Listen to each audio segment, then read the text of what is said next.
Assalamualaikum warahmatullahi wabarakatuh.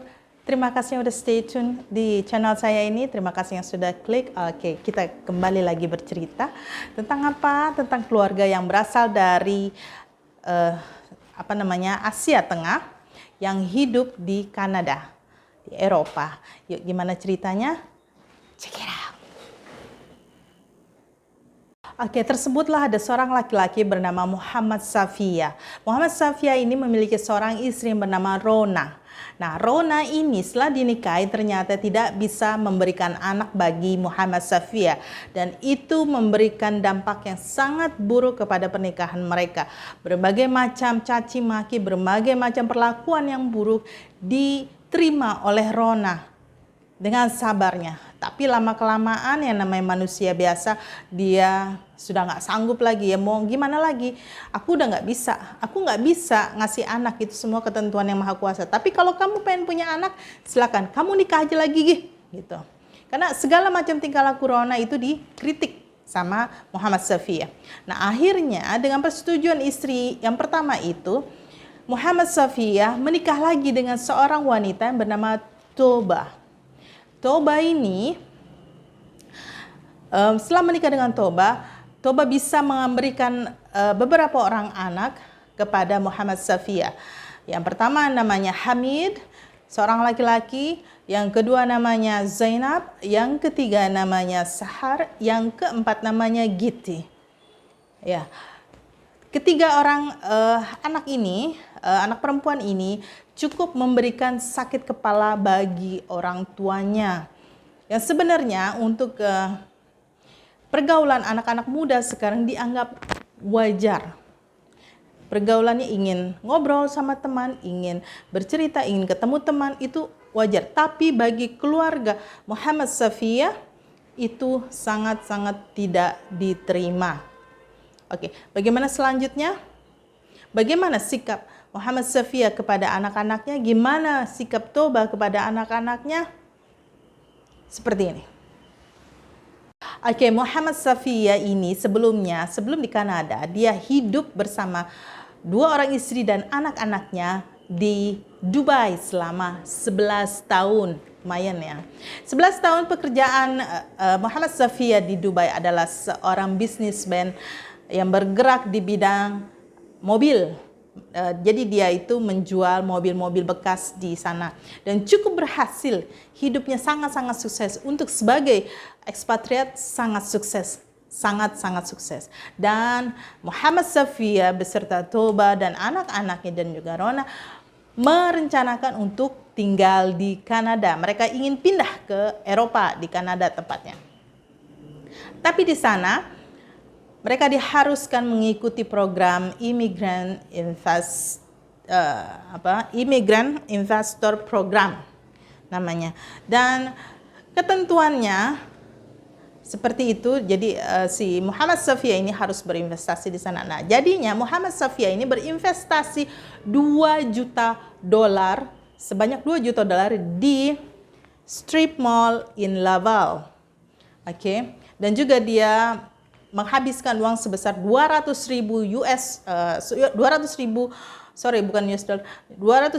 Canadian dollars, oke, untuk membeli sebidang tanah untuk dibangun rumah untuk keluarganya. Oke. Wow, Masya Allah, kaya banget ya. Oke. Singkat cerita, sampailah mereka semua, Muhammad Safia dan dua orang istrinya dan juga anak-anaknya sampai di Kanada. Mereka hidup di sana berdampingan, tetapi masalahnya adalah keadaan Rona di sana sebagai istri pertama adalah sangat tidak ada power. Jadi yang ada power itu adalah Toba. Karena Muhammad Safia sangat mencintainya dan bisa memberi anak untuk Muhammad Safia, jadi powerful banget Toba itu. Nah, di sana jadi Rona mendapatkan perlakuan yang sangat tidak manusiawi. Dia dijadikan pembantu di sana, oke, dan tidak diberi uang, hanya diberi uang jajan. Oh, uang jajan, ya ampun, kayak anakku aja dikasih uang jajan. Dikasih uang jajan sebesar 50.000 Canadian dollars. Oke. Nah, jadi walaupun di Kanada, Rona ini mendapatkan perlakuan yang sangat buruk dari Toba dan juga Muhammad Safia, terlebih Muhammad Safia ya. Berbagai macam lontaran ucapan kasar, berbagai macam perlakuan kasar, berbagai macam hal-hal yang tidak mengenakan diterima oleh Rona. Oke. Begitupun dengan secara fisik. Rona mendapatkan perlakuan yang tidak baik. Akhirnya Rona tuh nggak tahan. Rona tuh pengen punya seorang yang dia bisa tempat ngadu gitu. Nah akhirnya pada saat itu tahun 2000 awal ya, tahun 2000 awal itu zaman-zamannya pakai nelpon itu nggak pakai kayak kita sekarang kuota ya, pakai kartu. Jadi telepon umum pakai kartu, tinggal punch card gitu, set masuk, kita bisa telepon ke manapun gitu kan ya. Nah, jadi $50 itu dia pakai untuk beli punch card gitu kan ya. Nah, jadi dia bisa telepon ke saudara-saudaranya di negeri lain, yaitu yang bernama Fahimah dari yang tinggal di USA. Nah, di sana Rona bercerita bahwa dia mendapatkan perlakuan yang sewenang-wenang, yang tidak adil dan tidak nyaman, baik secara fisik ataupun non-fisik. Oke, dia sudah nggak tahan dan dia berusaha untuk minta tolong kepada Fahimah. Tolonglah, tolong saya. Bawa saya ke USA. Temui saya di border dan jemput saya di sana, tolong. Saya nggak punya siapapun yang bisa menolong saya kecuali kamu. Dan kamu adalah orang terakhir dalam harapan-harapan saya yang masih tersisa ini dalam hidup ini. Please, help me, kata Rona. Tapi Fahimah pada saat itu entah apa yang ada di pikirannya, dia tidak bisa berkutik. Dia nggak bisa menolong Rona. Hanya bisa bilang sabar. Sabar dan sabar. Nah, saat itu keadaan anak-anaknya Muhammad Safia pun mengalami hal yang sama. Oke. Hamid sebagai anak pertama, anak lelaki di sana, ketika orang tuanya pergi ke luar negeri untuk bisnis, dia in charge di dalam rumah. Jadi segala apapun itu adalah tanggung jawab Hamid.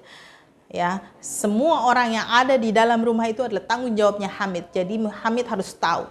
Ya, jadi Hamid, Zainab, Sahar, dan Getty, mereka sekolah di sekolah yang sama, Montreal High School. Mereka sekolah di tempat yang sama di sana. Nah, di sana, jadi Zainab dan Sahar itu dari rumah mereka pakai kerudung. Mereka pakai kerudung. Tapi sampai sekolah dilepas kerudung itu. Lepas kerudung dan bermake up. Gitu kan. Dan berbaur dengan anak-anak yang lain. Ya, seperti layaknya yang lain gitu. Dan sebenarnya Sahar dan Zainab ini ingin bisa bebas explore, kenalan dengan si A, kenal dengan si B. Tapi masalahnya culture di keluarga Muhammad Safia itu tidak membolehkan anak-anaknya itu untuk berkenalan dengan siapapun, untuk bertemu dengan siapapun. Nah, jadi mereka diantar oleh Toba, ibu mereka, pas masuk sekolah, pas jam istirahat, dijemput kembali oleh ibunya untuk pulang ke rumah, makan siang di rumah. Setelah selesai, dikembalikan lagi ke sekolah, ya, untuk sekolah lagi. Lalu setelah sekolah selesai, dijemput oleh ibunya. Begitu terus setiap hari, tidak ada kesempatan mereka untuk main ke sana, main ke sini, nggak ada. Pokoknya intinya rumah, sekolah. Itu aja. Kalaupun mau main sama keluarga, sama orang tua. Seperti itu. Dan Zainab dan Sahar itu merasa dirinya sangat tertekan. Dia ingin sekali kenalan dengan teman-temannya, ingin main, ya namanya juga remaja ya. Tapi nggak dibolehin. Itulah sekalinya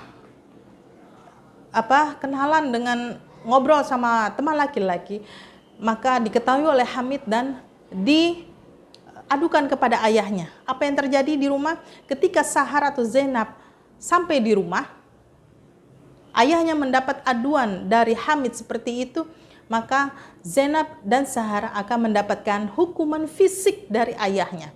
Hukuman fisik berupa pukulan, berupa tidak dibolehkan untuk masuk ke sekolah lagi selama beberapa hari. Seperti itu keadaannya. Dan ini memberikan stres yang sangat berat bagi Sahar dan Zainab. Terutama pada saat itu, Sahar dan Zainab telah memiliki kedekatan, hubungan yang dekat dengan lelaki pilihan mereka. Wajar ya kalau anak remaja jatuh cinta, tapi itu tidak diperbolehkan oleh ayahnya. Tuh. Jadi saat itu semua gerak-geriknya Sahar dan Zainab dimata-matai oleh kakaknya yang bernama Hamid. Ya, terus gimana ya? Gimana selanjutnya? Selanjutnya itu nyedihin banget gitu loh. Kayaknya nggak tega deh untuk ngalamin hal seperti itu.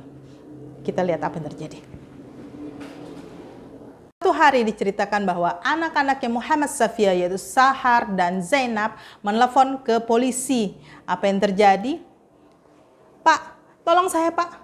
Pak, tolong saya Pak. Saya ketakutan Pak. Pak, tolong. Ayah saya mukulin saya Pak. Pak, tolong Pak. Tolong datang ke sini Pak. Pak. Polisi datang ke rumah saat itu. Dan begitu datang, berbicara pada Sahar dan Zainab yang mengakibatkan beberapa pertanyaan meluncur dari mulutnya Bapak polisi. Kenapa? Mengapa bisa gini? Apa yang terjadi ini? Gitu. Akhirnya Zainab dan Sahar menceritakan segala-galanya kepada Pak polisi. Tapi beberapa lama kemudian ternyata Muhammad Sahar datang ke rumah. Baru pulang dari kerjanya. Seketika semuanya berubah. Seketika semua ketakutan yang diungkapkan oleh Zainab dan Sahar berganti kepada keadaan normal yang seolah-olah tidak terjadi. Dan di sekolah apa yang terjadi? Sahar sangat dekat dengan gurunya. Dan Sahar berusaha untuk menceritakan segalanya kepada gurunya. Dan gurunya turut-turut bersedih atas keadaan Sahar ini. Sahar nggak bisa berbuat apa-apa. Lalu akhirnya pihak sekolah menghubungi Quebec Child Welfare Service di sana.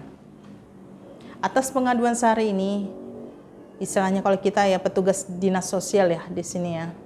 Petugas dinas sosial ini akhirnya datang ke rumah Muhammad Safia untuk menanyakan keadaan yang sebenarnya.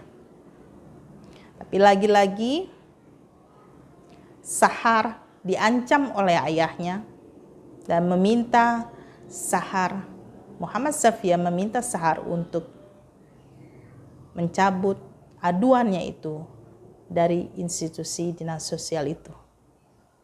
Akhirnya petugas dinsos itu membatalkan kasusnya dan tidak meneruskan untuk menyelamatkan Sahar dan saudara-saudara lainnya. Menyedihkan sih. Coba kalau misalnya bertindak gitu ya petugasnya ya, mungkin ceritanya akan lain. Well anyway, that is the truth, that is the reality. Oke. Lalu suatu hari, Sahar karena saking stresnya, dia jadi apa ya? Jadi nggak mau makan, jadi hidupnya kayaknya buat apa sih hidup gue? Mau ngapain sih? Udah nggak ada gunanya lagi gitu.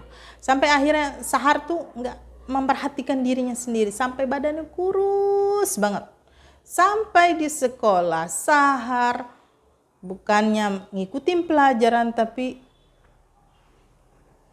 berkunang-kunang dan akhirnya pingsan. Pihak sekolah menghubungi Toba, ibunya Sahar, berkali-kali ditelepon. Dan ibunya, si Toba ini hanya bilang, "Maaf Miss, anak saya itu udah 17 tahun setengah, sudah mendekati dewasa. Walaupun belum sepenuhnya dewasa. Dia harus bertanggung jawab atas apa yang dia lakukan. Dan saya tidak mau ikut campur dalam hal ini. Ada ibu kayak gitu ya. Aduh, ampun. Nggak ngerti sama ibu kayak gini, ada gitu ya. Anaknya pingsan di sekolah, cuek gitu, nggak mau tahu gitu. Seberapa kesalahannya sih sampai segitunya? Anaknya cuma pengen main doang kok. Oke, lanjut aja ceritanya. Oke. Nah, si Sahar sama si Zainab ini, mereka udah punya pacar kan tadi aku udah bilang ya. Nah, si Zainab ini ternyata karena ketahuan si Hamid ini cerita kepada ayahnya kalau si Zainab ini pacaran sama lelaki bernama Ammar, akhirnya sama ayahnya ini dilarang untuk sekolah. Selama setahun Sahar tidak kelihatan. Sama sekali tidak kelihatan. Tapi walau seketat apapun orang tuanya untuk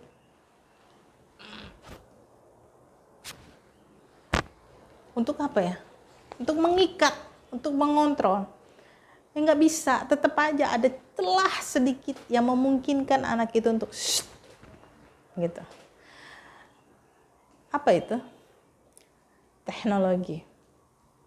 Nah, dengan teknologi itu akhirnya Zainab dan Ammar bertemu kembali. Mereka si Zainab itu mindik-mindik gitu keluar. Mindik-mindik gitu keluar. Kayak maling gitu, mindik-mindik keluar cuma mau ketemu Ammar. Dia menghubungi Ammar lewat email. Tersediakan komputer di dalam rumahnya gitu kan. Udah. Ketemulah sama si Ammar dan dia bilang, "Saya mau kabur dari rumah." Kata si itu, "Saya udah nggak tahan," kata Zainab. Terus si Ammarnya, "Gimana, saya tuh nggak punya kerjaan, terus kamu mau tinggal di mana? Saya nggak punya tempat tinggal untuk kamu," gitu. "Ya udah terserah kamu deh, dengan kamu atau tanpa kamu saya keluar dari rumah ini. Saya keluar."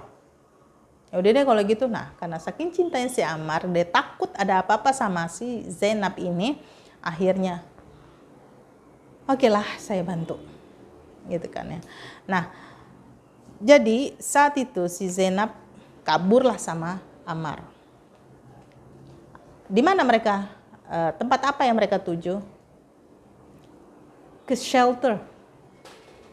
Penampungan untuk perempuan.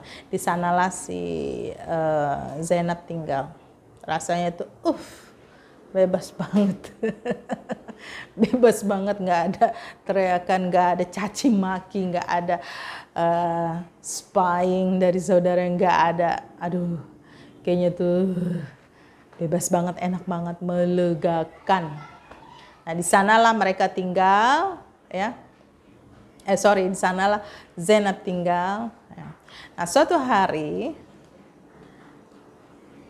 polisi telepon ke Ammar karena nomor teleponnya Ammar itu diambil oleh petugas. Itu salah satu program dinas sosial ya, memberikan penampungan bagi yang nggak punya tempat tinggal. Petugas itu ngambil nomor teleponnya Ammar dan akhirnya karena ada pengaduan dari Muhammad Safiya tentang kehilangan anaknya yang disangkanya itu diculik, Ammar yang nyulik disangka gitu. Nah, akhirnya nomor teleponnya Ammar diberikan dinas sosial kepada polisi. Nah, lagi-lagi. Nah, ayahnya Muhammad Safiya ini telepon ke polisi minta tolong dicarikan anaknya di mana. Nah, akhirnya polisi nelfon ke Ammar.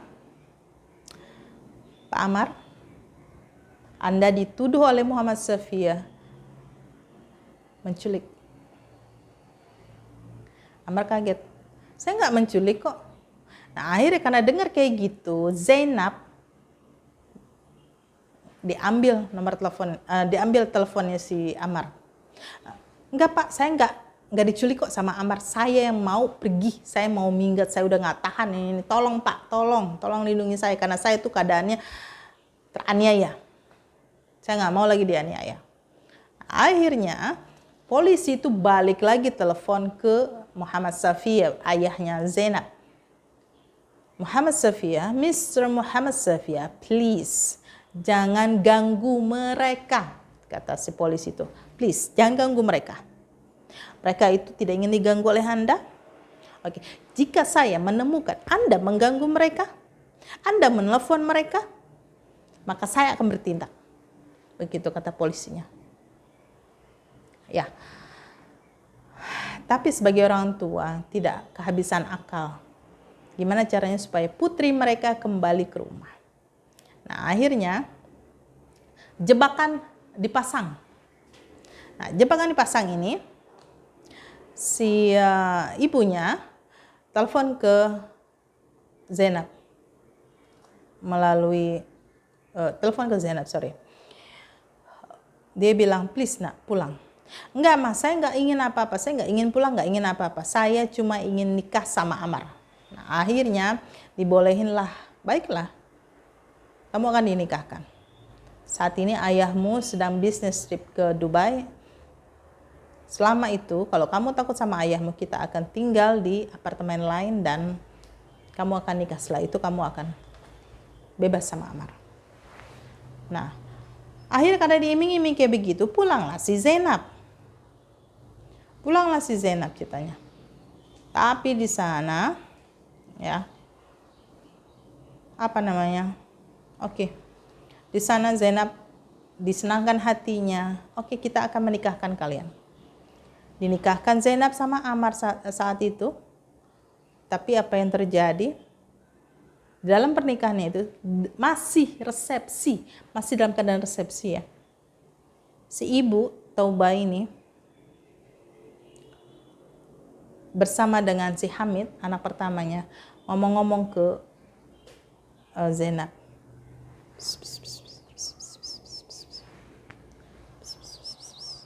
Kayak gitu. Selama beberapa menit, 20 menitan lah ya. Lalu setelah itu Zainab menemui Ammar dan bilang, Ammar, I love you, but I can't leave my family. Ammar, I love you, tapi saya nggak bisa ninggalin keluarga saya. Saya minta cerai saat ini. Ammar kaget. Hah? Tunggu. Reaksinya kayak gini. Dengar. Hah? Ya benar, kamu nggak salah. Ya Ammar, saya minta cerai saat ini. Baiklah, kalau itu mau kamu. Akhir saat itu Zainab diceraikan oleh Ammar. Dan pernikahan itu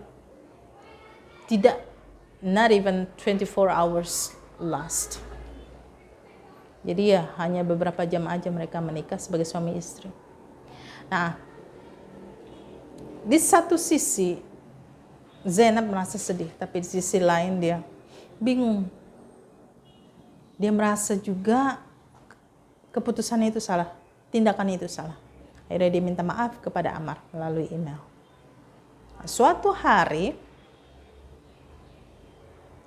si ayah ini pulang dari bisnis trip dan bersikap yang sangat-sangat sweet ke anak-anaknya. Semua anak perempuannya. Very loving care father. Oke. Dan pokoknya berubah deh. Sikapnya si Muhammad Safia ini, ayahnya, berubah banget ke anaknya. Pokoknya anaknya itu sampai, ini bapak gue, masa iya sih? Kok berubah banget kayak begini ya? Gue juga gak ngerti. Menurut kamu gimana? Aneh? Kayak gitu anak-anaknya. Oh, anakku. Gimana lah kayak gitu pokoknya. So sweet banget gitu. Ya. Tapi apa yang terjadi? Di balik so sweetnya itu ternyata Muhammad Safia sebagai ayah merencanakan tindakan yang sangat kejam. Gimana tindakannya? Gimana tindakannya? Check it out. Oke. 6 minggu kemudian, itu sekitar 1,5 bulan kemudian, tibalah saatnya di hari H itu, di hari naas itu, si ayah menjalankan rencananya. Nah, si ayah bilang begini, dengan muka yang dipasangnya begini. Sweet banget kan? Gini. Oke anak-anak, kita pergi jalan-jalan ke Niagara. Dan gak ada yang curiga, gak ada yang curiga. Sangat-sangat tidak ada yang curiga. Semuanya. It looks so natural. It looks so natural. Jadi mereka ikut aja. Pada seneng dong. Yeay, jalan-jalan. Yeay, jalan-jalan. Gitu kan ya. Nah, mereka sangat excited dengan segalanya. Oke. Dan kan ada beberapa orang ya. Ada 4, 5, 6, 7 gitu. Ada 7 orang, jadi nggak muat nih ceritanya di dalam satu mobil. Jadi mereka merencana, belum lagi bagasinya kan, bawaan-bawaannya. Nah, akhirnya mereka merencanakan untuk membawa 2 mobil. Yang satu mobil Nissan yang baru dibeli oleh Muhammad Safia, yang satu lagi Lexus terbaru saat itu. Nah, Muhammad Safia, Toba, dan Hamid mengendarai masuk di dalam mobil Lexus. Sedangkan Sahar, Zainab, Giti, dan Rona masuk di mobil Nissan yang baru itu. Oke. Nah, konvoilah mereka menuju Niagara Falls. Ya, mereka nginep di hotel. Nah, begitu mereka nginep di hotel, ternyata si Hamid itu nggak nginep di hotel. Dia lanjut pergi, gitu kan. Pergi ke daerah yang sangat-sangat jauh. Lumayan tempatnya jauh banget, namanya Kingston. Tempatnya terpencil gitu kan, entah apa yang dilakukan. Nah, begitu saudara-saudara dan orang tuanya keluar check out dari hotel, dia udah kembali. Dan mereka konvoi lagi, dari situ mereka konvoi lagi arahnya menuju Kingston. Tetap Sahar, Zainab, Rona, dan Giti berada di mobil Nissan. Hamid, Toba, dan Muhammad Safia berada di Lexus. Nah, ceritanya mobil Nissan duluan, mobil Lexus di belakang. Tiba-tiba di depan, tempatnya kayak bendungan ya, kayak gini, kayak bendungan. Di depan bendungan itu mobilnya mobil Nissan itu, mobil yang dikendarai oleh Sahar, Zainab, dan Rona, dan Giti berhenti. Kuncinya dimatiin, mesin mobilnya dimatiin. Oke. Dan tiba-tiba mobil Nissan itu tidak lagi berada di atas tanah. Tapi mobil itu meluncur bebas masuk ke dalam air. Ingat, ini sebuah bendungan, seperti bendungan yang mengakibatkan tewasnya mereka berempat. Nah, sebelum itu Hamid melapor kepada polisi bahwa mobilnya yang Lexus mengalami kecelakaan. Anehnya bertepatan. Gitu kan. Dan ternyata mobilnya yang Lexus ini berada ratusan kilometer dari tempat kejadian itu di Montreal. Montreal ini ada tempat tinggal mereka. Ya. Dan akhirnya diketahui, diselidiki oleh polisi. Begitu diangkat mobil Nissan itu, diselidiki daerah sekitarnya, ternyata ada serpihan lampu depannya mobil serpihan kaca mobil depan gitu kan ya. Tebal, cukup tebal gitu. Sebagai buktinya itu. Dan dikaitkan dengan mobil Lexus mereka yang dikatakan tertabrak. Itu. Nah, seperti itu kejadiannya.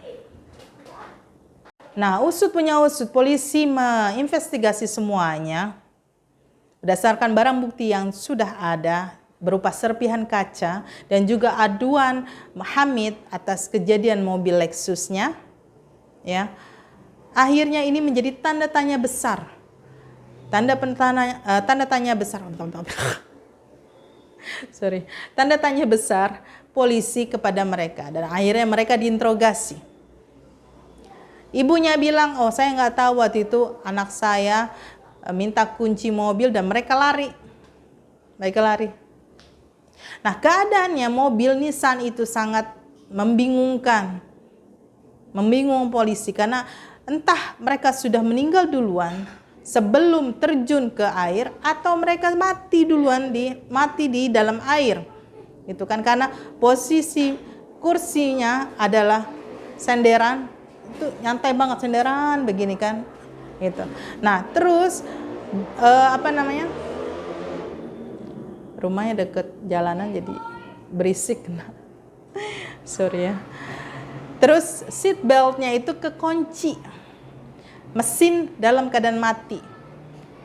Nah, ternyata mobil Nissan itu didorong oleh mobil Lexus hingga tercebur. Nah, dengan kejadian ini, dengan hasil investigasi ini, akhirnya Muhammad Safiyah, Toba, dan Hamid akhirnya harus menjalani hukuman di dalam penjara seumur hidup. Oke, terima kasih untuk subscribe-nya. Thank you for watching. Okay, I'll see you again next time. Assalamualaikum warahmatullahi wabarakatuh.